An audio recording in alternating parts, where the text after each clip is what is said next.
नमस्कार सबको। गांव गरीब किसानों के मसीहा माननीय प्रधानमंत्री जुड़ गए हैं। आप सभी अपने स्थान पर खड़े होकर के अभिनंदन करें। माननीय राष्ट्रीय अध्यक्ष जी से निवेदन करता हूं, आए संबोधित करें।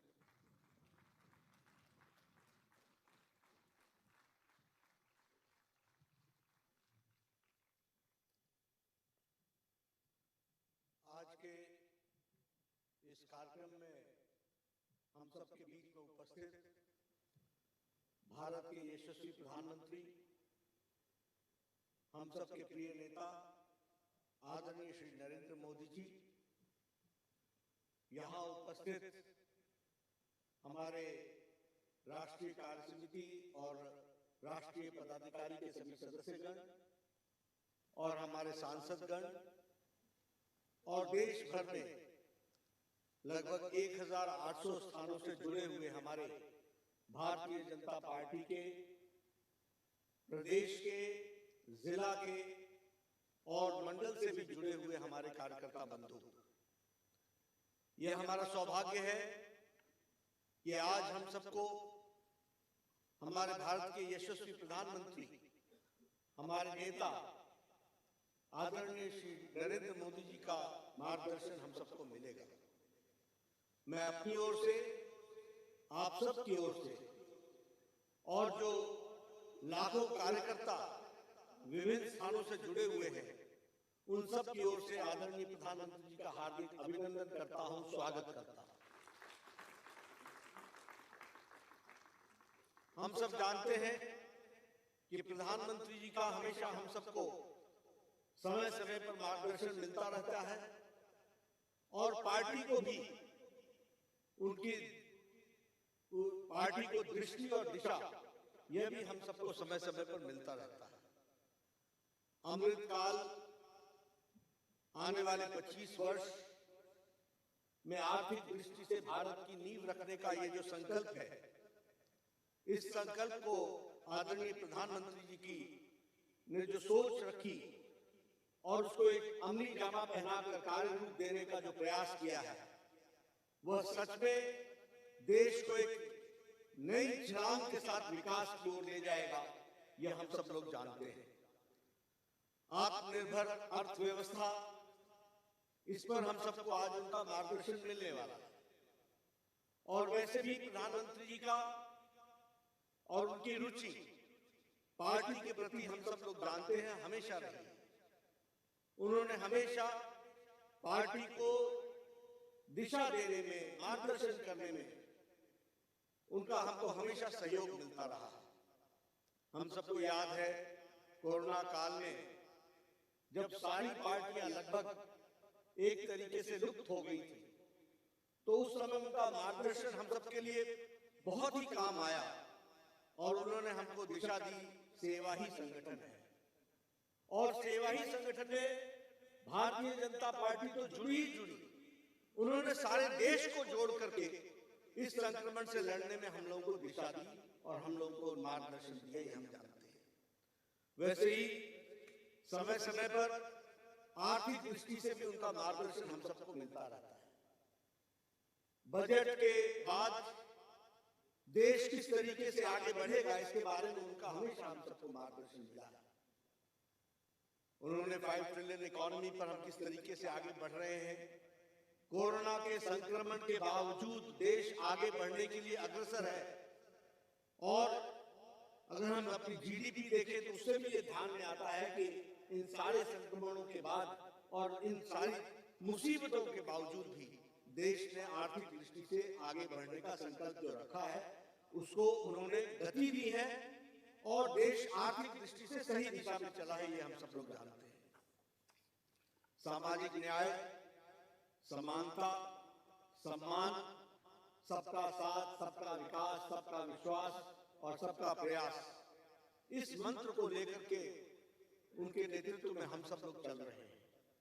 और हम ये भी जानते हैं कि जो कल बजट रखा गया वो प्रो पीपल बजट रहा, प्रोग्रेसिव बजट रहा, प्रोडक्शन लिंक्ड इंसेंटिव्स के साथ बढ़ने वाला बजट रहा, ईज ऑफ लिविंग, इस सिद्धांत को आम आदमी को अपने जीवन के यापन में कोई मुसीबत ना आए, बिना तकलीफ के वो आगे बढ़े और देश की अर्थव्यवस्था में भी अपना योगदान करे। इस बात को उन्होंने बहुत अच्छे तरीके से इस बजट में रखा है। निर्मला सीतारमण जी ने उनके मार्गदर्शन में मोर ग्रोथ, मोर जॉब, एम्प्लॉयमेंट के साथ किस तरीके से विकास को आगे बढ़ाना है और ग्रोथ के तरीके से इकोनॉमी कैसे बढ़ती है, इस पर भी हमको उनका मार्गदर्शन मिलने वाला है। जो डेवलपमेंट प्रोजेक्ट्स जिसके बारे में चर्चा की गई है, वह आने वाले समय में, अमृत काल में देश को एक नई ऊंचाइयों पर ले जाने का एक संकल्प है। इसको भी हमको ध्यान में रखना चाहिए। मैं ये महसूस करता हूं कि उनके मार्गदर्शन में आर्थिक दृष्टि से देश मजबूत हो रहा है और हम ही नहीं, करोड़ों लोग ये महसूस करते हैं कि उनकी मार्गदर्शन में आर्थिक दृष्टि से किस तरीके से देश का विकास बढ़ रहा है और उसको और आगे बढ़ाना है। इसका हम सबको आज मार्गदर्शन मिलने वाला है। हमारे आत्मनिर्भर अर्थव्यवस्था, इन पर, इस विषय पर उनका हमको मार्गदर्शन मिलेगा। मैं आपके और उनके बीच में ज्यादा देर न रहते हुए मैं उनसे निवेदन करूंगा, आदरणीय प्रधानमंत्री जी से, कि वह हम सभी कार्यकर्ताओं का मार्गदर्शन करें और उनको मैं ये विश्वास दिलाना चाहता हूं कि हमारे करोड़ों कार्यकर्ता आपके बताए रास्ते पर चलकर देश को मजबूती प्रदान करने में अपना पूरा योगदान करेंगे। इन्हीं शब्दों के साथ मैं आदरणीय प्रधानमंत्री जी को निमंत्रित करता हूं, आमंत्रित करता हूं कि वह हम सबका मार्गदर्शन करें।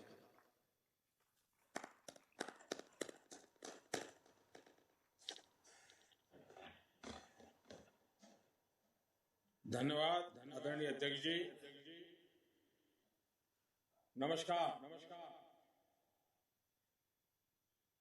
देश भर से जुड़े भारतीय जनता पार्टी के सभी कार्यकर्ताओं का बहुत बहुत अभिवादन। मैं सबसे पहले तो हमारी पार्टी के राष्ट्रीय अध्यक्ष श्रीमान नड्डा जी का बहुत आभार व्यक्त करता हूं कि आज उन्होंने इस कार्यक्रम की रचना की और मुझे भी खास करके बजट के पीछे हमारी सोच क्या है वो पार्टी के कार्यकर्ताओं के सामने प्रस्तुत करने का अवसर दिया।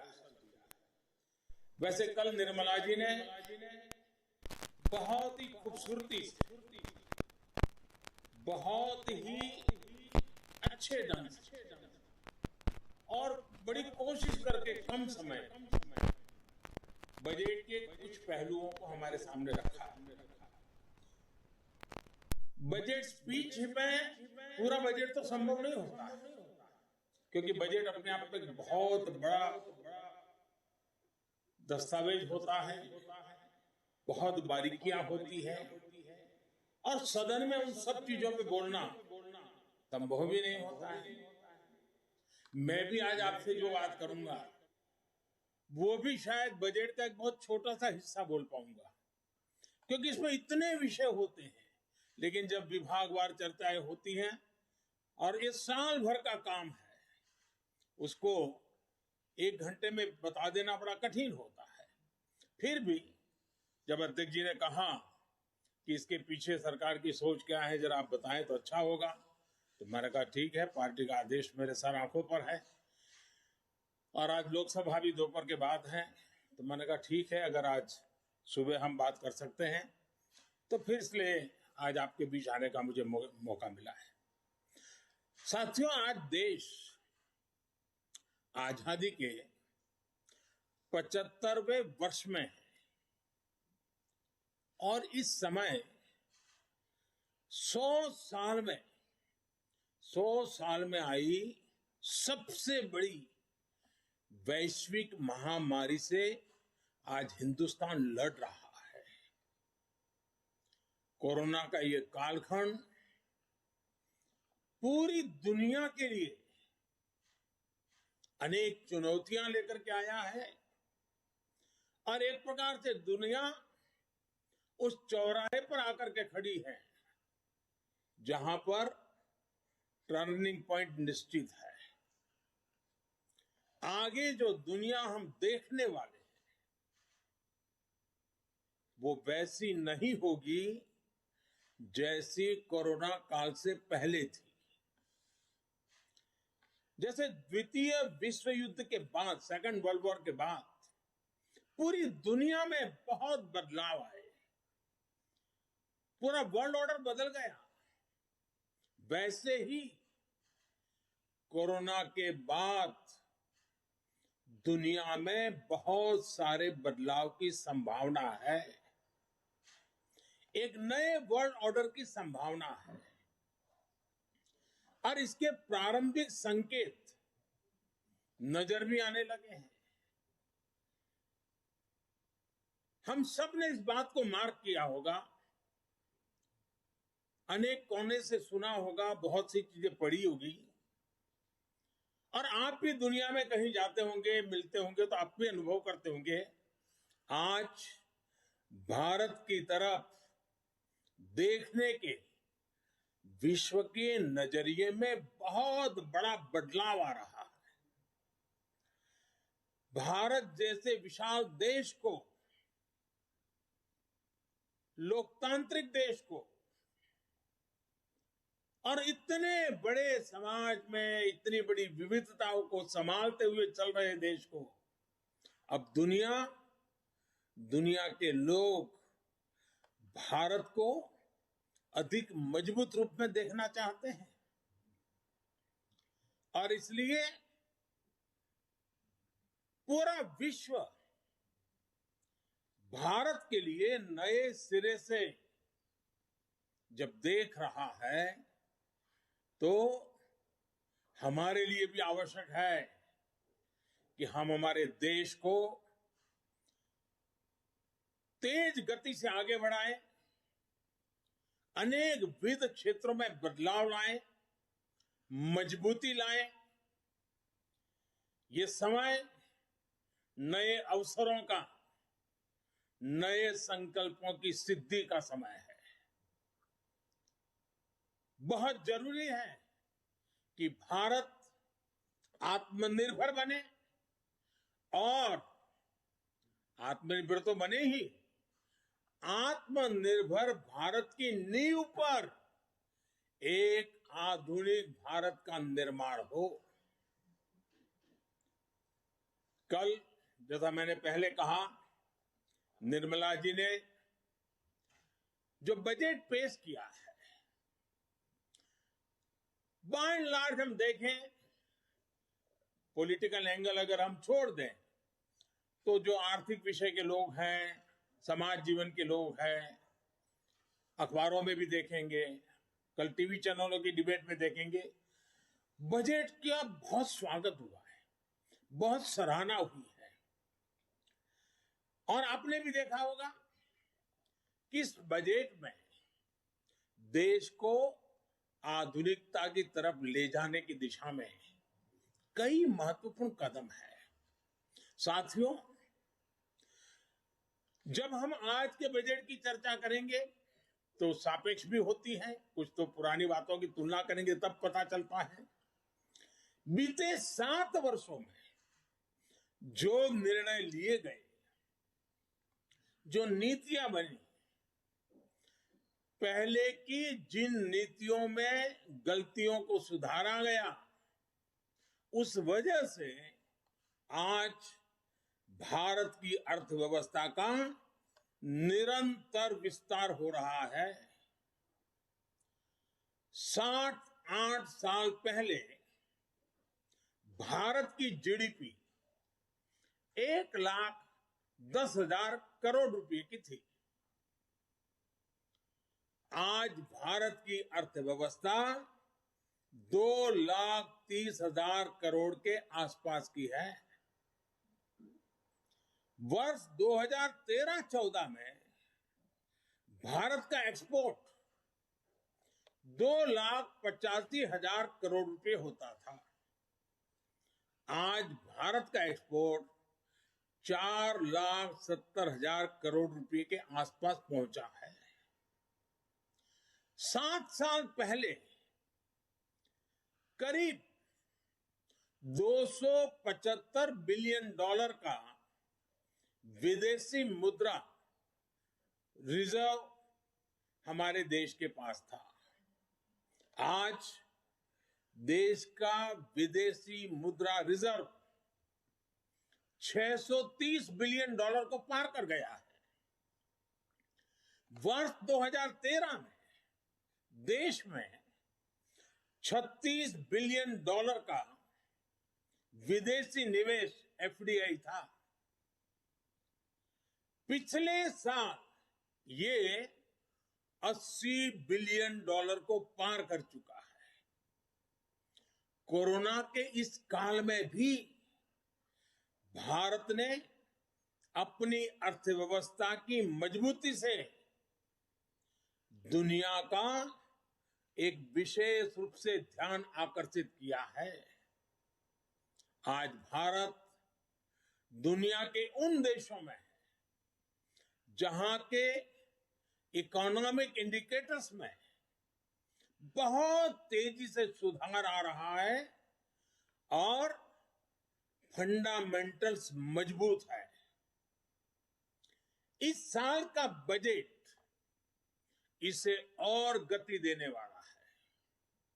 साथियों, जब गरीब को मूलभूत सुविधाएं मिलती हैं तो वो अपनी ऊर्जा, अपने विकास, देश के विकास में लगाते हैं। इस बजट का भी फोकस गरीब, मिडिल क्लास और युवाओं को बुनियादी सुविधाएं देने और आय के स्थायी समाधानों से जोड़ने पर है। हमारी सरकार मूलभूत सुविधाओं के सैचुरेशन पर काम कर रही है और ये बात मैंने लाल किले पर से भी कही थी। अब मैं एक छोटा उदाहरण देता हूं, जैसे जल जीवन मिशन। अब हम हमेशा सुनते आए हैं, गांव में, घर में, समाज में, सरकार में, राजनेताओं में, सब में क्या सुनते हैं? हर कोई कहता है जल ही जीवन है। सुनना तो बहुत अच्छा लगता है, लेकिन ये भी सच्चाई है, पानी की दिक्कत, पानी की कमी, गरीब के जीवन की, महिलाओं के जीवन की सबसे बड़ी चुनौतियों में से एक है और आजादी के 75 साल के बाद भी है। किसान को भी, छोटे किसान को खासकर, पानी के बिना बहुत दिक्कतें हैं। हमारी सरकार के प्रयासों से आज देश में करीब करीब 9 करोड़ ग्रामीण घरों में नल से जल पहुंचने लगा है और इसमें से करीब करीब 5 करोड़ से ज्यादा पानी के कनेक्शन जल जीवन मिशन के तहत पिछले 2 वर्ष में दिए गए हैं। अब बजट में घोषणा की गई है कि इस साल करीब 4 करोड़ ग्रामीण घरों को पाइप से पानी का कनेक्शन दिया जाएगा। और जब ग्रामीण घर की बात आती है तो उसमें अधिकतम समाज किसानी से जुड़ा हुआ होता है, खेत के काम से जुड़ा हुआ होता है। उसका समय बचेगा, माताओं बहनों का समय बचेगा, वो कृषि के समय में अपना योगदान दे पाएगी। इस पर पानी पहुंचाने के लिए, घरों में पानी, मेरी माताओं बहनों को कष्ट से मुक्ति दिलाने के लिए पहले करीब 40,000 करोड़ से ज्यादा खर्च किया था। अभी 60,000 करोड़ रुपए से ज्यादा खर्च किए जाएंगे। कभी हमारे देश में हमारी माताओं बहनों को, गांव को पानी के लिए 1 लाख करोड़ रुपया खर्च करके आगे बढ़ना ये छोटे निर्णय नहीं है। देश के अलग अलग हिस्सों में नदियों को लिंक करने के अनेक प्रस्ताव इस बजट में है। विशेष रूप से केन बेतवा को लिंक करने के लिए जो हजारों करोड़ रुपए का प्रावधान किया गया है, उससे यूपी और एमपी के जो बुंदेलखंड क्षेत्र है, हम रानी की झांसी का गर्व करते हैं ना, मैं उस बुंदेलखंड की बात कर रहा हूं। जिस खाजुराहो की चर्चा करते हैं, मैं उस बुंदेलखंड की बात करता हूं। वहां की तस्वीर बदलने वाली। पानी के अभाव में वहां के किसान के नौजवान बेटे रोजी रोटी के लिए कभी गुजरात, कभी महाराष्ट्र, केरल, तमिलनाडु तक जाना पड़ता है। ये केन बेतवा योजना किसान के जीवन में, खेती में तो बदलाव लाएगी, किसान के जीवन में बदलाव लाएगी। और इस योजना पर लगभग 44,000 करोड़ रुपए खर्च होंगे। मेरे किसान भाइयों बहनों के खेत में पानी पहुंचाने के लिए ये आधुनिक युग का एक भगीरथ काम है। अब बुंदेलखंड के खेतों में और हरियाली आएगी। जवान बेटों को शहर में झुग्गी झोपड़ी में रहकर के मजदूरी में जिंदगी गुजारनी पड़ती है, वो खुले आसमान के नीचे अपने माँ बाप के साथ रह करके एक नई जिंदगी का प्रकरण लिखना शुरू कर सकते हैं। घरों में पर्याप्त पानी आए, खेत में पानी आए। साथियों, गरीब का बहुत बड़ा सपना उसका अपना घर भी होता है। इस साल के बजट में गरीबों के लिए 80 लाख पक्के घर बनाने की बात कही गई है और इस पर 48,000 करोड़ रुपए 48,000 करोड़ रुपए यानी करीब करीब 50,000 करोड़ रुपए से अधिक खर्च होंगे। गरीब से मुक्ति का ये भी एक, गरीबी से मुक्ति होनी है। गरीब गरीबी से बाहर आना चाहता है। जब घर मिलता है ना, उसका एक हौसला बन जाता है। हम कभी गरीबों की ताकत जानते नहीं थे। सिर्फ गरीबों का राजनीतिक उपयोग करने वाले लोग बहुत हुए इस देश में। एक छोटा सा प्रयास, जनधन अकाउंट। गरीब को जब जनधन अकाउंट मिला ना, उसका स्वाभिमान जग गया और लाखों करोड़ रुपए की बचत में गरीब भी आगे आया है। अगर एक जनधन अकाउंट उसकी जिंदगी बदल सकता है, तो गरीब को जब छत मिले, गरीब को जब घर मिले, तब उसका जीवन कितना बदल जाता है, इसका हम देख करके बता सकते हैं। जो भी उन परिवारों को देखेगा, उसका विश्वास बढ़ेगा। और इतना ही नहीं, सरकार जो घर बनाकर इन्हें देती है, वो घर इन गरीबों को एक तरह से लखपति बना देती है। मैं जब छोटा था, लखपति शब्द बहुत बड़ा लगता था। लखपति यानी कितनी बड़ी दुनिया है, सुनते ही कान खड़े हो जाते थे। लेकिन हमने जो गरीबों को घर दिया है ना, उसकी कीमत के हिसाब से देखे तो हमने पिछले 7 साल में 3 करोड़ गरीबों को पक्के घर देकर उन्हें लखपति बनाया है। जो गरीब थे, जो झोपड़पट्टी में रहते थे, अब उनके पास अपना घर है। पहले के मुकाबले हमारी सरकार ने इन घरों के लिए राशि भी बढ़ाई है और समय की ध्यान को रखते हुए घरों की साइज भी बढ़ाई है, ताकि बच्चों की पढ़ाई न छूट जाए, बच्चों के लिए पढ़ाई के लिए जगह मिल जाए। बड़ी बात यह भी है कि इसमें से ज्यादातर घर महिलाओं के नाम पर भी है, यानी हमने महिलाओं को घर की मालकिन भी बनाया है। साथियों, हम सामाजिक न्याय के लिए तो हमेशा काम करते हैं और इसे अपना दायित्व समझते हैं। जैसे समाज की भलाई के लिए सामाजिक न्याय बहुत जरूरी है, वैसे ही देश की भलाई के लिए भी देश का संतुलित विकास भी जरूरी है। भारत जैसे देश में कोई क्षेत्र पिछड़ा रहे, कोई इलाका अविकसित रह जाए, ये ठीक नहीं है। और इसलिए हमने आकांक्षी जिला एस्पिरेशनल डिस्ट्रिक्ट अभियान शुरू किया था। इन जिलों में गरीब की शिक्षा के लिए, गरीब के स्वास्थ्य के लिए, गांव की सड़कों के लिए, बिजली पानी के लिए जो काम हुए उसकी प्रशंसा संयुक्त राष्ट्र ने भी की है।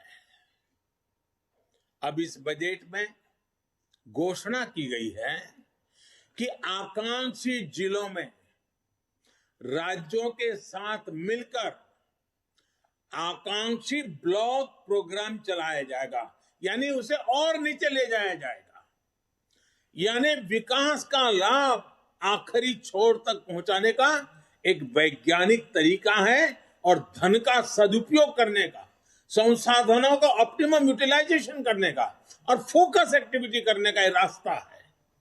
ग्रामीण क्षेत्रों में ब्लॉक स्तर पर जरूरी सुविधाएं पहुंचे, इस पर सरकार का जोर है।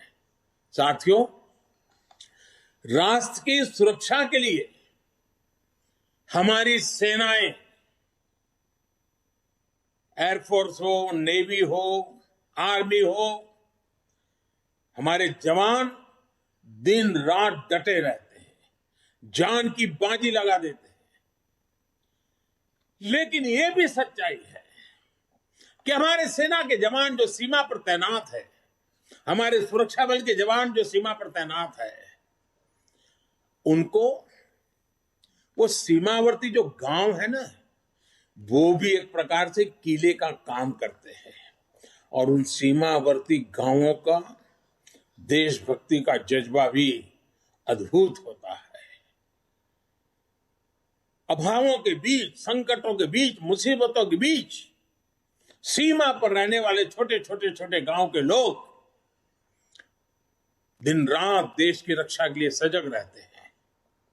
अब समय आ गया है कि हमें हमारी राष्ट्र रक्षा की जो नीतियां है उसमें सीमावर्ती गांवों के नागरिकों की शक्ति को पहचानना होगा, उनके अहम रोल को जानना होगा। और इसलिए हमने ध्यान आकर्षित किया है कि सीमावर्ती जो हमारे आखिरी गांव है हिंदुस्तान के कोने कोने में,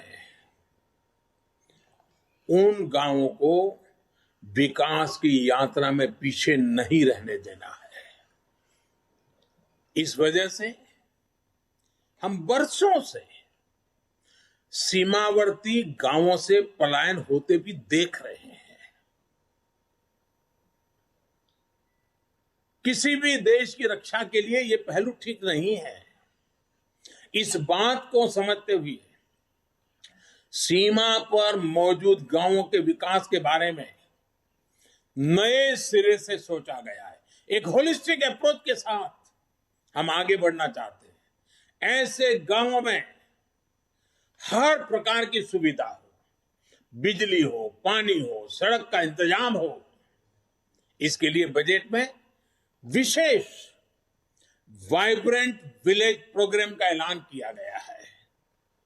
हमारे अनेकों सीमावर्ती गांव टूरिस्ट स्पॉट बन सकते हैं। वहां हम अच्छे प्रकार से होम स्टे का एक पूरा नेटवर्क खड़ा कर सकते हैं, जो हमारे लोगों को रोजी रोटी मिले। प्रकृति प्रेमियों के लिए भी ये हमारे सीमावर्ती क्षेत्र हैं, वो आकर्षण का केंद्र बन सकते हैं। और मैंने तो गुजरात में कच्छ में रणोत्सव करके देखा है कि अगर उन आखिरी गांवों को हम वाइब्रेंट बना दें तो सुरक्षा की दृष्टि से भी बहुत लाभ होता है। अब हमारा उत्तराखंड देखिए, उसकी सीमा ऊपर के गांव, हमारा लेह लद्दाख देखिए, हमारा अरुणाचल देखिए। ये वाइब्रेंट विलेज प्रोग्राम इन सभी गांवों को बहुत मदद करेगा। इसके साथ साथ होलिस्टिक अप्रोच होने के कारण एनसीसी का भी एक नया विचार हुआ है।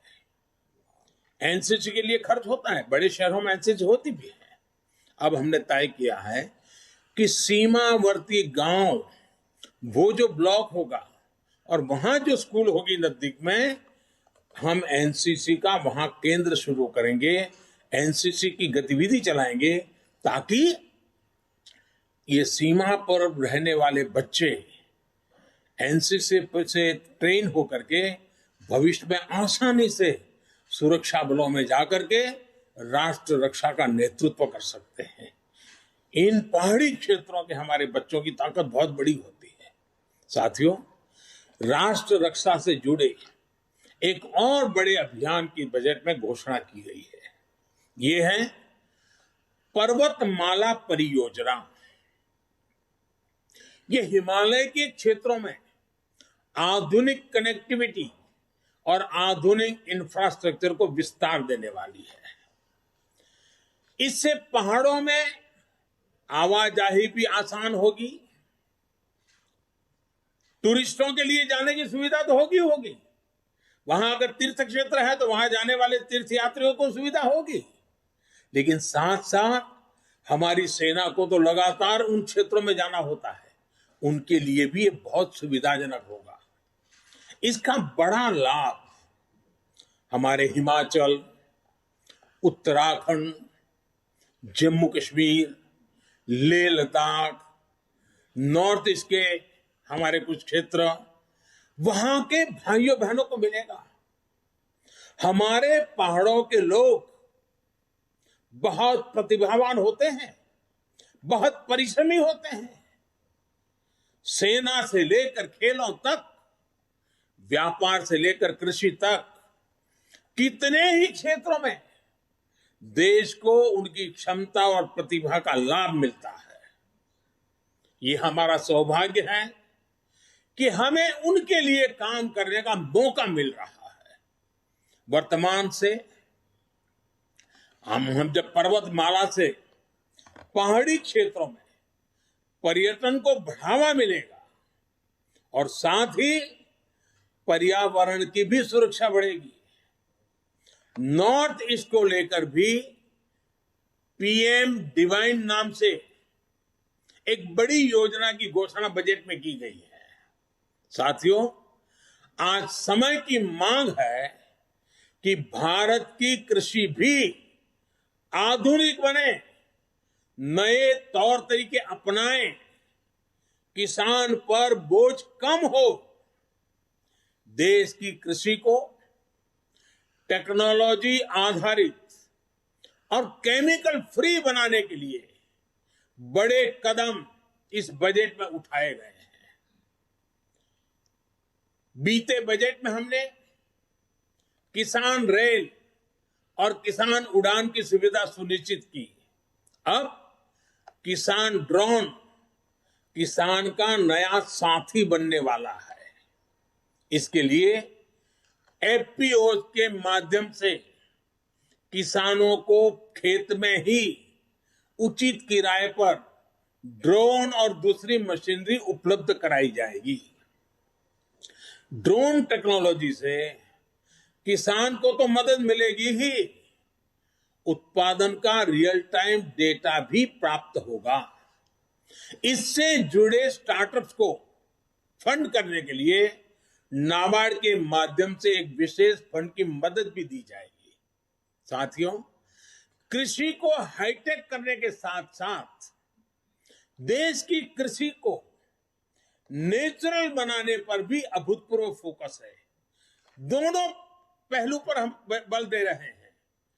आधुनिक हो, टेक्नोलॉजी हो, खर्च में बचत हो, साथ साथ बैक टू बेसिक, हमारी ये धरती माता बर्बाद न हो, हमारी धरती माता की उपजाऊ शक्ति खत्म न हो, और इसलिए केमिकल मुक्त खेती, प्राकृतिक खेती।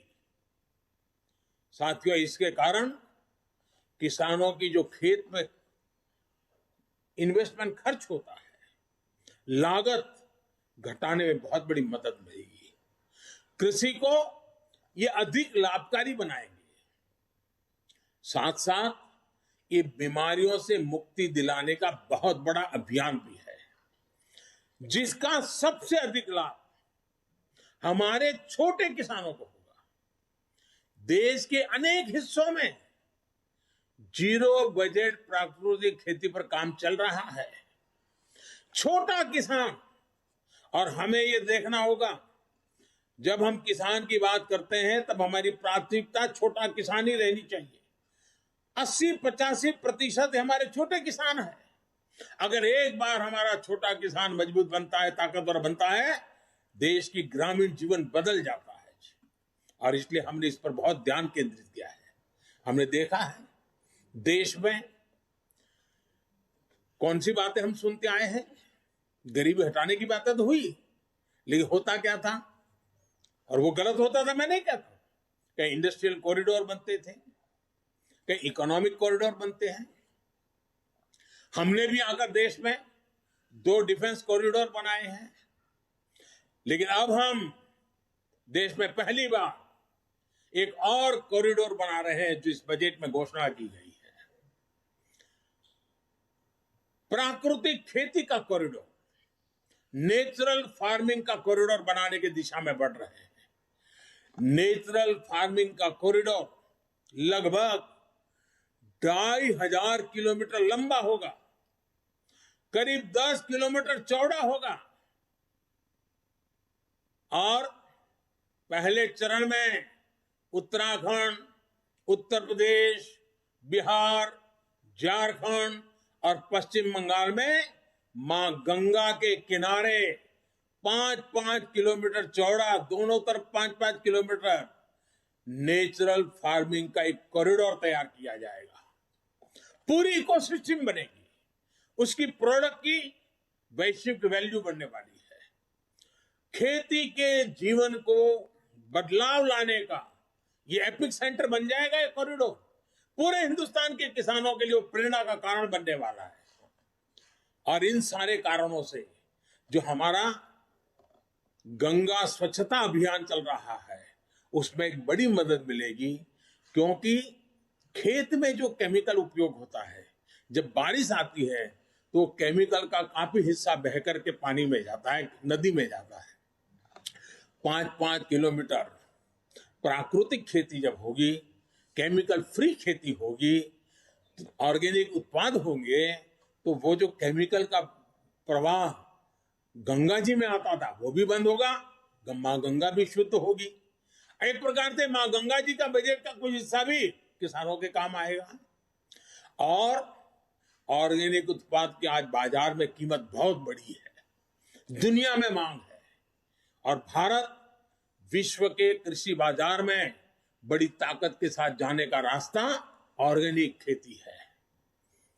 साथियों, सरकार द्वारा मोटे अनाज, मिलेट्स को प्रोत्साहन दिया जा रहा है। और हमें न भूलें कि हमारा जो छोटा किसान है, उसमें से अधिकतम किसान हमारे, या हमारे जो आदिवासी भाई बहन जो किसान है, या हमारे गांव में किसी दलित के पास अगर जमीन है, वो छोटा किसान है, वो मोटा अनाज ही उनको पैदा किए बिना कोई चारा नहीं होता, क्योंकि बाकी कुछ सुविधाएं नहीं होती। दलित और आदिवासी किसान साथी अगर एग्रो फॉरेस्ट्री और प्राइवेट फॉरेस्ट्री अपनाना चाहते हैं, तो उनके लिए भी विशेष मदद का प्रोविजन किया गया है। साथियों, अनाज के साथ साथ हम देखिए कृषि प्रधान देश है। जय जवान जय किसान इस मंत्र ने हमें ताकत दी है, लेकिन ये भी सच्चाई है कि आज हमारा देश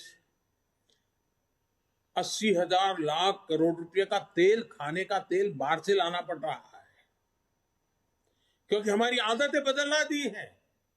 पुरानी सरकारों ने ऐसे निर्णय किए कि हम आयाती तेल पर निर्भर हो गए। उसी प्रकार से पल्सेस, हमारे यहाँ जो वेजिटेरियन सोसाइटी है उसको प्रोटीन के लिए, कुपोषण के लिए लड़ाई लड़ने में हमारे लिए पल्सेस की बहुत, दाल है, मूंग है, उड़द है, चना है, इसकी बहुत जरूरत होती है।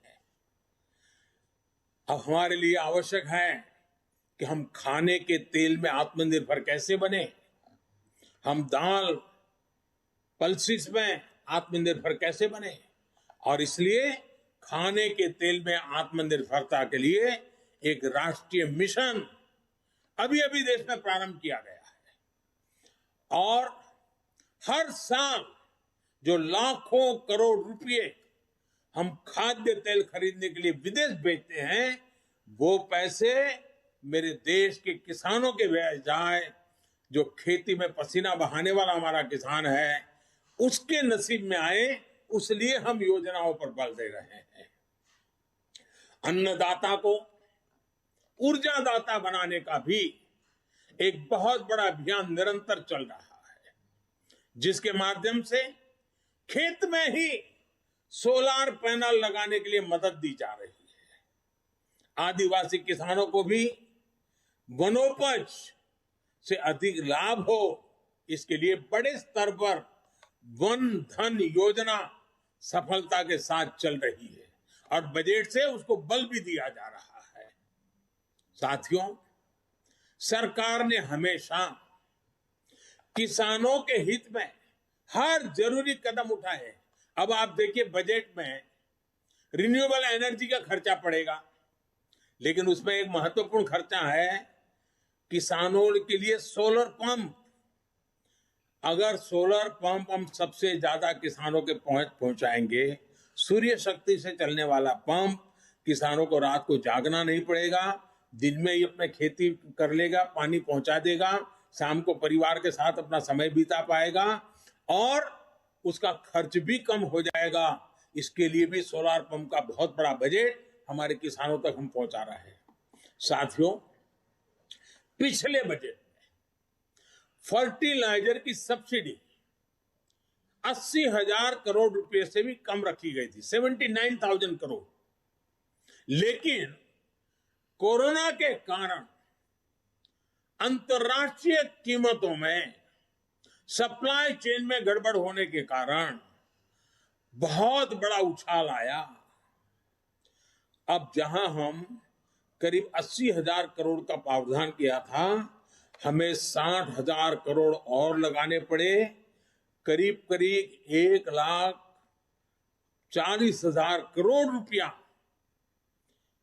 फर्टिलाइजर के लिए, जो पहले कभी नहीं करना पड़ा था। इसलिए क्योंकि फर्टिलाइजर का दाम बढ़ा है, लेकिन वो किसान पर बोझ न बने, इसलिए सरकार ने उसको झेला ताकि किसानों की लागत न बढ़े, उन पर अतिरिक्त बोझ न आए। और इस बार इस सब्सिडी को 79,000 से बढ़ा करके 1,05,000 करोड़ रुपए किया गया है, ताकि मेरे किसान भाइयों बहनों को फर्टिलाइजर के लिए संकट का सामना न करना पड़े। और आने वाले कुछ दिनों में हम एक नई योजना लेकर के आ रहे हैं, नैनो फर्टिलाइजर।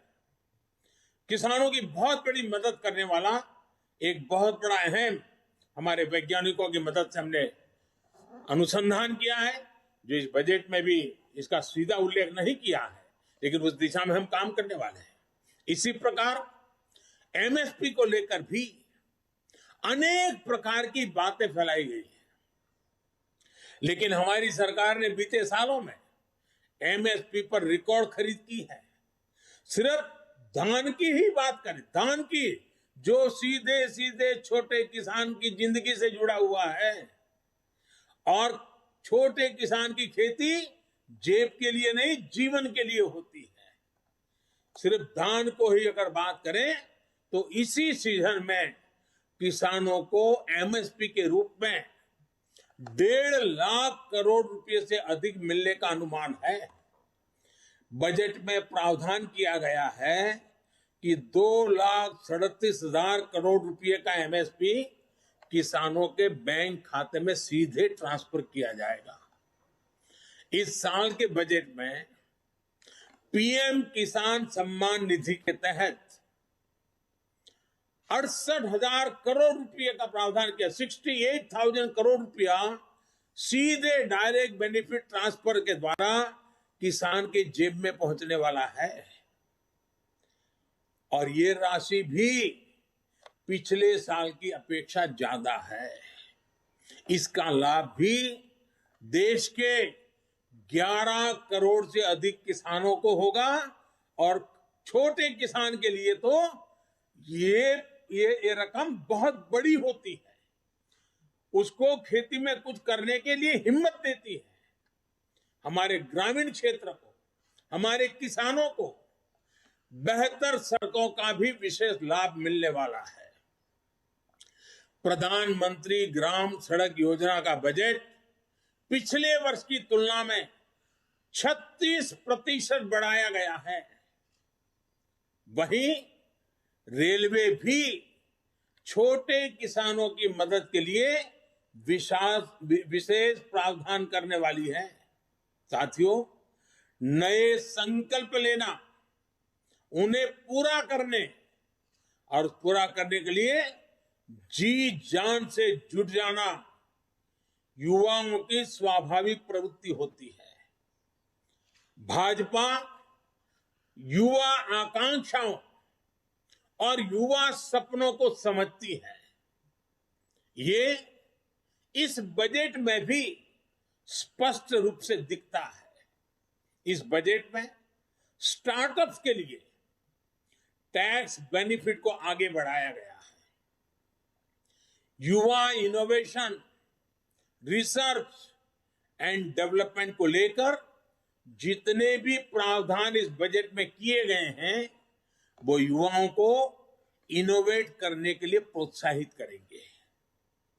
मैंने खेती में जिस ड्रोन टेक्नोलॉजी की पहले चर्चा की, वो भी एग्रीटेक स्टार्टअप्स को प्रोत्साहन देगा। डिफेंस के क्षेत्र में स्टार्टअप्स हो या फिर डिजिटल करेंसी जैसे प्रावधानों से फिनटेक से जुड़े स्टार्टअप, ये युवाओं के लिए अनंत संभावनाएं बनाने वाले हैं।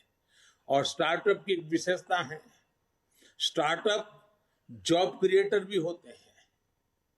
साथियों, युवाओं को शिक्षा और स्किल के बेहतर अवसर देने के लिए बीते सालों में टेक्नोलॉजी का दायरा निरंतर बढ़ाया गया है। इस बजट में इसको विस्तार देते हुए पहली डिजिटल यूनिवर्सिटी बनाने का फैसला किया गया है। इससे गरीब के गरीब बच्चों को भी अपनी रोजी रोटी कमाते हुए भी अगर इस यूनिवर्सिटी से कोई छोटे मोटे कोर्सेज करने हैं तो वो आराम से कर लेगा और उसको क्वालिटी एजुकेशन उपलब्ध होगा।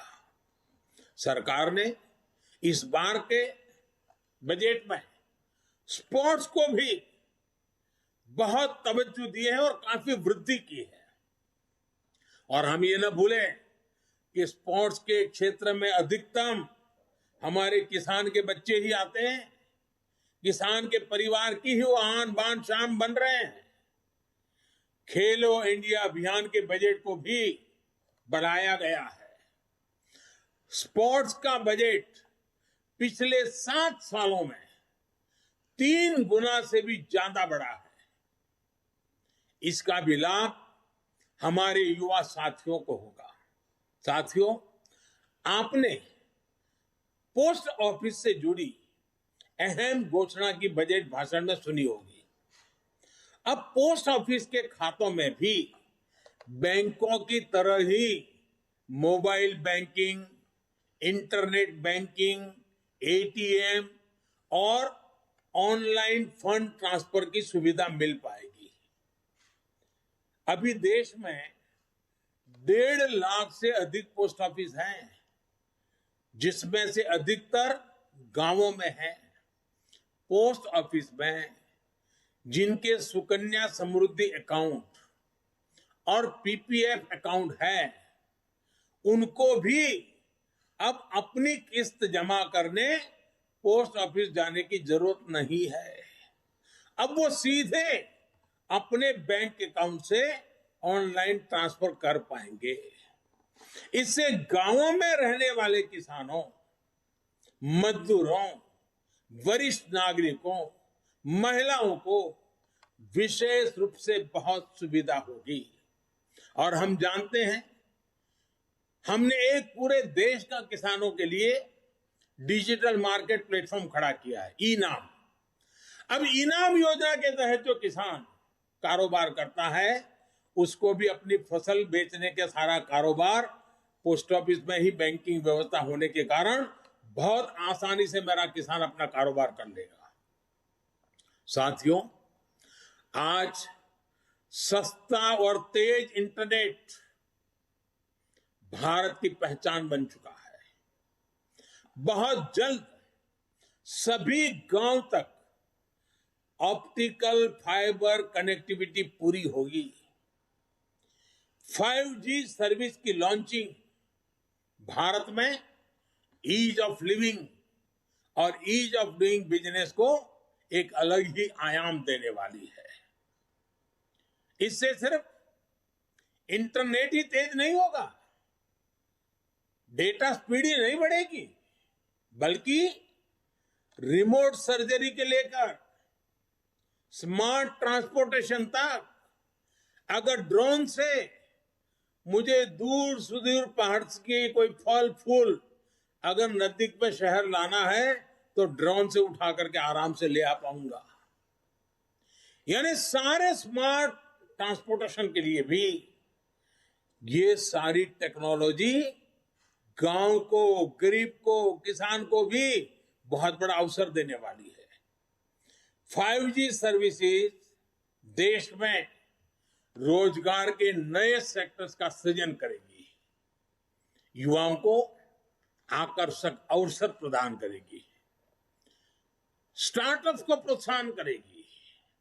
साथियों, आज देश में एनिमेशन, विजुअल इफेक्ट्स, गेमिंग और कॉमिक AVGC इस सेक्टर की भी तेजी से विकास हो रहा है। भारत मोबाइल गेमिंग को लेकर दुनिया के टॉप 5 मार्केट में से एक है। आकलन है कि आने वाले 2 सालों में यह सेक्टर 3 लाख करोड़ रुपए का हो जाएगा। अब मुझे बताइए, ये गेमिंग हम बच्चों को रोक नहीं पाएंगे। परिवार में बच्चा मोबाइल फोन पर गेम खेल रहा है, नहीं रोक पाएंगे। लेकिन क्या हमारे बच्चे विदेशों से खर्च करके आई हुई गेम से खेलेंगे कि हिंदुस्तान भी कुछ करेगा? और इसलिए हमारे देश की प्रतिभा को मौका मिले, इनोवेट करने का अवसर मिले। इस सेक्टर में क्रिएट इन इंडिया और ब्रांड इंडिया को सशक्त करने का भरपूर पोटेंशियल है। भारत को ग्लोबल गेम डेवलपर्स और गेमिंग सर्विस का हब बनाने के लिए इस बजट में एक टास्क फोर्स के गठन की बात की गई है। साथियों, आज के अखबारों में सेंट्रल बैंक डिजिटल करेंसी की भी काफी चर्चा है। इससे डिजिटल इकोनॉमी को बहुत बल मिलेगा।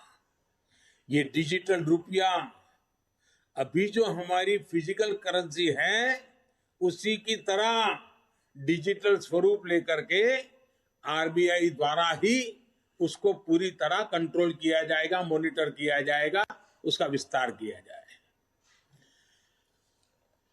और ये ऐसी व्यवस्था होगी जिससे फिजिकल करेंसी से एक्सचेंज भी किया जा सकेगा। जैसे कोई आपको डिजिटल रुपये में पे करेगा तो आप उसको कैश में बदल पाएंगे। Digital payment, online payment, retail payment ज्यादा सुरक्षित होगा, रिस्क फ्री होगा। इससे ग्लोबल डिजिटल पेमेंट सिस्टम के निर्माण में भी आसानी होगी। ये डिजिटल रुपया फिनटेक से जुड़े सेक्टर को अनेक अवसर देगा। इससे कैश को प्रिंट करने, हैंडल करने, डिस्ट्रीब्यूट करने में जो बोझ पड़ता है वो भी कम होगा। साथियों, भारतीय अर्थव्यवस्था का सबसे पुराना, मजबूत और भरोसेमंद स्तंभ है हमारे छोटे उद्यमी और व्यापारी, हमारे स्मॉल एंटरप्रेन्योर। हमारी सरकार एमएसएमई को मजबूत बनाने के लिए निरंतर प्रयास कर रही है। कोरोना काल में हमने छोटे उद्यमियों को ध्यान में रखते हुए इमरजेंसी क्रेडिट गारंटी स्कीम शुरू की थी। एसबीआई के अध्ययन में यह बात सामने आई है कि इस योजना से एमएसएमई सेक्टर में लगभग 1.5 करोड़ नौकरियां सुरक्षित हुई हैं और करीब 6 करोड़ लोगों की जीविका सुरक्षित हुई है। इसी तरह पीएलआई स्कीम का उदाहरण भी हमारे सामने है। इसके परिणाम भी देश देख रहा है। भारत आज मोबाइल मैन्युफैक्चरिंग के क्षेत्र में दुनिया का उभरता हुआ केंद्र बन रहा है। ऑटोमोबाइल और बैटरी के क्षेत्र में भी पीएलआई स्कीम के इसी तरह उत्साहवर्धक परिणाम मिल रहे हैं। जब देश में इतने बड़े स्तर पर मैन्युफैक्चरिंग होगी तो एमएसएमई का एक नया इकोसिस्टम खड़ा होगा। एमएसएमई को कई क्षेत्रों में नए ऑर्डर्स मिलेंगे, नए अवसर पैदा होंगे। मैं एक छोटा सा उदाहरण देता हूं आपको, सिर्फ रक्षा मंत्रालय का। देखिए, रक्षा मंत्रालय आज उत्तर प्रदेश में और तमिलनाडु में डिफेंस कॉरिडोर विकसित कर रहा है। इस बजट में हमने 68%, 68% कैपिटल प्रोक्योरमेंट, जो कुछ भी खरीदी करनी है घरेलू खरीद के लिए निर्धारित किया है। इस बजट में से यहीं से लेना पड़ेगा। हर साल हजारों करोड़ रुपए के रक्षा उपकरण देश के भीतर से ही खरीदे जाएंगे। मैं वोकल फॉर लोकल जो बात करता हूं ना, वो यहां भी ले आए हैं हम। इससे हमारी हजारों एमएसएमई को ही सबसे ज्यादा फायदा होगा। साथियों, इस बार बजट में एक बात जो सबसे खास और सबसे अलग है वो है पब्लिक इन्वेस्टमेंट। ये कितना बड़ा कदम है और इसका असर कितना बड़ा होगा, इस बात का अनुमान आप इससे लगा सकते हैं कि वर्ष 2013-14 में, हमारे आने से पहले 7 साल पहले, पब्लिक इन्वेस्टमेंट सिर्फ 1,87,000 करोड़ का था, 1,87,000। इस बजट में ये 7,50,000 करोड़ रुपए का रखा गया है।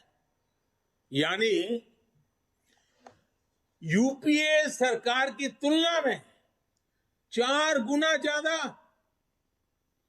सरकार जब इतना बड़ा खर्च करेगी तो इस पैसे से क्या होगा?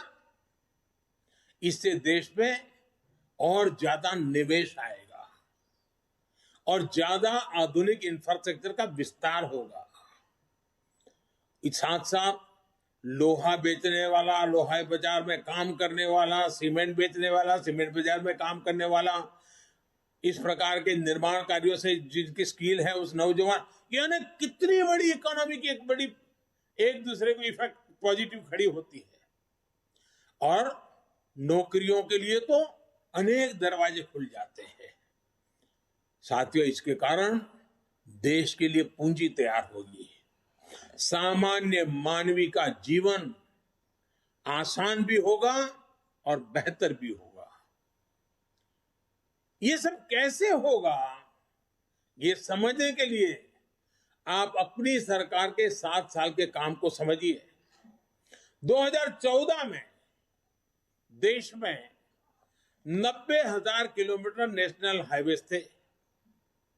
ये 90,000 किलोमीटर हाईवे पिछले 70 साल में बने थे, जबकि हमने पिछले 7 सालों में ही 50,000 किलोमीटर नेशनल हाईवे बनाए हैं।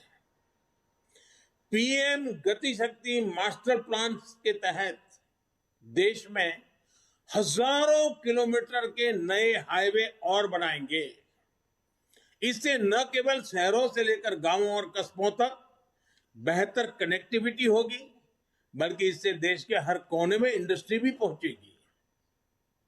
इससे हर सेक्टर में लाखों नए रोजगार भी पैदा होंगे। और हम जानते हैं, एक जमाना था जहां नदी जाती थी, जहां पानी होता था, उसके नजदीक में गांव बसते थे। फिर समय बदलता गया और अब जहां हाईवेज है, इंफ्रास्ट्रक्चर है, इंटरनेट है, वहां लोग बसते हैं। इस बदलते हुए युग को हमें समझना होगा और इससे ये जो रचना हो रही है वो लॉजिस्टिक सपोर्ट के लिए बहुत बड़ी ताकत हो जाती है। आज अगर हमारे देश में कोई उत्पाद विदेश भेजनी है, मानो फल सब्जी हमारा किसान भेजना चाहता है, लेकिन अगर 6 दिन तक वो ट्रैवलिंग करता रहेगा तो कौन खरीदेगा? ये रोड रास्ते अच्छे बनेंगे तो किसान की पैदावार भी बहुत ही कम समय में अपने गंतव्य स्थान पर पहुंचाएगी और उसके कारण उसको जो आर्थिक नुकसान होता है वो भी बच जाएगा। इतना ही नहीं, इन सब कारणों के गति शक्ति के प्रोजेक्ट के कारण रियल एस्टेट सेक्टर में भी बहुत बड़ी गति मिलने वाला है। इसी तरह देश में 4 जगह पर मल्टी मॉडल लॉजिस्टिक पार्क भी बनाए जाएंगे। मल्टी मॉडल लॉजिस्टिक फैसिलिटीज के लिए 100 पीएम गति शक्ति कार्गो टर्मिनल भी विकसित किए जाएंगे। 100 पीएम गति शक्ति कार्गो, सोचिए आप। इससे उद्योगों और व्यापारों के लिए भी किसी भी चीज के लाने जाने में लगने में वाला समय कम होगा और भारत से निर्यात बढ़ाने में मदद मिलेगी। और जब निर्यात बढ़ता है तो उत्पादन और आमदनी बढ़ती है, रोजगार के अवसर बढ़ते हैं। साथियों, एक ऐसा बजट है जो देश में शहरीकरण से जुड़ी चुनौतियों को भी सीधे एड्रेस करता है। ये हमारे शहर ही जहां नियो मिडिल क्लासेस और मिडिल क्लास की बड़ी संख्या में रहता है और देश के विकास में महत्वपूर्ण योगदान देता है। बिजनेस हो, स्पोर्ट्स हो, म्यूजिक हो, स्टार्टअप्स हो, कोई भी क्षेत्र लीजिए, टियर 2 और टियर 3 शहरों का टैलेंट आज निखर कर सामने आ रहा है। बाबा साहब आम्बेडकर भी शहरीकरण के, शहरों में इंफ्रास्ट्रक्चर पर फोकस के बहुत बड़े पक्षधर थे। बीते 7 सालों में देश के शहरों को आधुनिक बनाने पर जो जोर हमने दिया है, उसको इस बजट में नया आयाम दिया गया है। इसमें टाउन प्लानिंग, और जिसकी बहुत बड़ी सराहना हो रही है इन दिनों, टाउन प्लानिंग को री इमेजिन किया गया है और पुराने पड़े अर्बन बायलॉज में सुधार करने के लिए राज्यों को प्रोत्साहित किया जा रहा है। शहरों के प्रदूषण के प्रति भी सरकार की संवेदनशीलता बजट में रिफ्लेक्ट होती है। इसके लिए शहरों में स्वच्छ और सुविधाजनक मास ट्रांजिट सिस्टम को सपोर्ट करने पर बल दिया गया है। Clean tech, special mobility zones और बैटरी स्वैपिंग पॉलिसी भी ग्रीन ट्रांसपोर्ट को गति देगा। नेक्स्ट जनरेशन अर्बन प्लानर्स के लिए, उसके निर्माण के लिए बजट में विशेष प्रावधान किया गया है। बेहतर घर, बेहतर रोड, बेहतर मास ट्रांसपोर्टेशन सिस्टम, बेहतर स्कूल, शहरों में ईज ऑफ लिविंग को बढ़ाएगा। साथियों, ये बजट ना सिर्फ ग्रीन ग्रोथ सुनिश्चित करेगा, बल्कि ये ग्रीन जॉब को भी जनरेट करेगा और एक बहुत बड़ा विशाल क्षेत्र ग्रीन जॉब्स के लिए इंतजार कर रहा है। इसलिए इस बजट को भी कई लोगों ने ग्रीन बजट कहा है। देश में ग्रीन इंफ्रास्ट्रक्चर को फंड करने के लिए सॉवरेन ग्रीन बॉन्ड जारी किए जाएंगे। इसी प्रकार हाई एफिशिएंसी मॉड्यूल्स देश में ही तैयार करने के लिए पीएलआई स्कीम में 20,000 करोड़ रुपए की अतिरिक्त फंडिंग की घोषणा की गई है। थर्मल पावर प्लांट्स में बायोमास पैलेट्स का प्रयोग कार्बन डाइऑक्साइड एमिशन को तो कम करेगा ही, लेकिन इसमें हमारे किसान को, हमारे पशुपालक को अतिरिक्त आय भी होगी और इससे पराली जलाने की घटनाओं में भी कमी आएगी। साथियों, देश के नागरिकों पर भरोसा हमारी सरकार की बहुत बड़ी खूबी है। ये भरोसा हमारी नीतियों में भी साफ दिखता है और बजट में भी साफ दिख रहा है। अब अगर किसी को इनकम टैक्स रिटर्न भरने में कोई गलती हो जाती है, कोई कंप्यूटर एरर हो जाता है, प्रिंटिंग एरर हो जाता है, तो वो 2 साल के भीतर भी सरकार में जाकर के कह सकता है कि मेरी ये गलती हो गई थी, मैं इसको ठीक करना चाहता हूं, तो बिना लाग लपेट के वो ठीक हो जाएगी।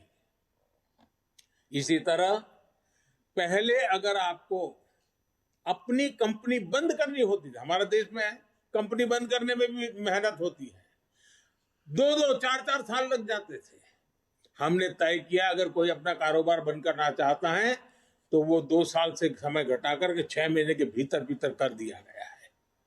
सरमार्ग में जहां जहां भी परमिशन लेनी हो 6 महीने के भीतर कर देनी होगी। इस महामारी के समय भी हमारी सरकार ने छोटे उद्यमियों की लोन की गारंटी खुद ली। यह भी हमारे भरोसे को दिखाता है। हमें भरोसा था भारत के छोटे मोटे हमारे उद्योगकार व्यापारियों पर और इसलिए सरकार ने गारंटी ली। अब इस बजट में इस योजना को, क्योंकि हमारे व्यापारियों ने, हमारे उद्योगकारों ने सकारात्मक रिस्पांस दिया और इसके कारण उसका सही अनुभव देखते हुए उसको और मजबूत किया गया है और उसको विस्तार भी दिया गया है। इन 7 सालों में हमने 25,000 गैर जरूरी, ये समझने जैसा है, 25,000 गैर जरूरी कंप्लायंसेस को खत्म किया है। यानी आए दिन ये जानकारी लाओ, ये फॉर्म भरो, फलाना नाम लाओ, डिग्री सर्टिफिकेट लाओ, हर बार सरकार लोगों से मांगती रहती थी। 25,000 हमने निकाले हैं और मैंने राज्य सरकारों से भी आग्रह किया है कि वे भी खोजें, बिना कारण जनता को कहां कहां तकलीफ हो रही है, हटाओ इन चीजों को। इतना ही नहीं, भारत की संसद में करीब 1500 गैर जरूरी और पुराने कानूनों को भी खत्म कर दिया गया है। इसी भरोसे की बुनियाद पर सरकार ईज ऑफ डूइंग बिजनेस 2.0 अभियान भी शुरू करने जा रही है।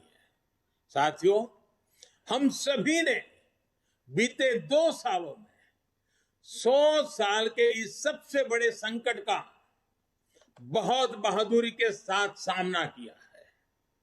जैसा मैंने शुरू में कहा कि 7-8 साल पहले भारत की जीडीपी जो 110 लाख करोड़ से भी कम थी, वो आज 230 लाख करोड़ के आसपास ले आए हैं। हमारे फंडामेंटल्स मजबूत हैं, दिशा सही है और गति तेज है। एक भारतीय होने के नाते, भाजपा का कार्यकर्ता होने के नाते हमें इस बात का गर्व है कि हमने जनता जनार्दन की सेवा में कोई कोर कसर बाकी नहीं रखी है।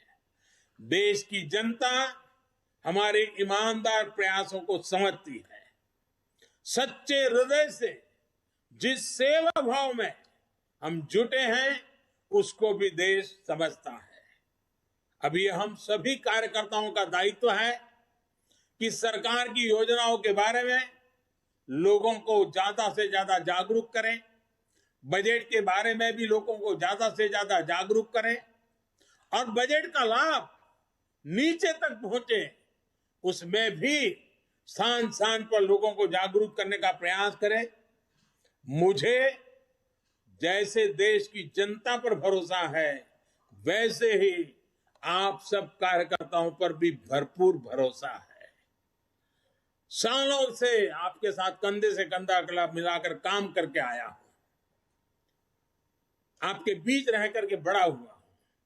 मैं आपके सामर्थ्य को भली भांति जानता हूं, आपके उत्साह उमंग को भली भांति जानता हूं। मुसीबतों के बीच भी सेवा करना के आपके भाव को मैं भली भांति आदरपूर्वक देखता रहता हूं और इसलिए मुझे विश्वास है कि प्रगति की हमारी जो कोशिश है, विकास की नई ऊंचाइयों को पाने का जो हमारा प्रयास है, उसमें सबका प्रयास बहुत महत्वपूर्ण है। इस सबके प्रयास के लिए आप एक कैटलिक एजेंट बनकर के इस काम को आगे बढ़ाएंगे, ये पूरे विश्वास के साथ आपको बहुत बहुत शुभकामनाएं, बहुत बहुत धन्यवाद।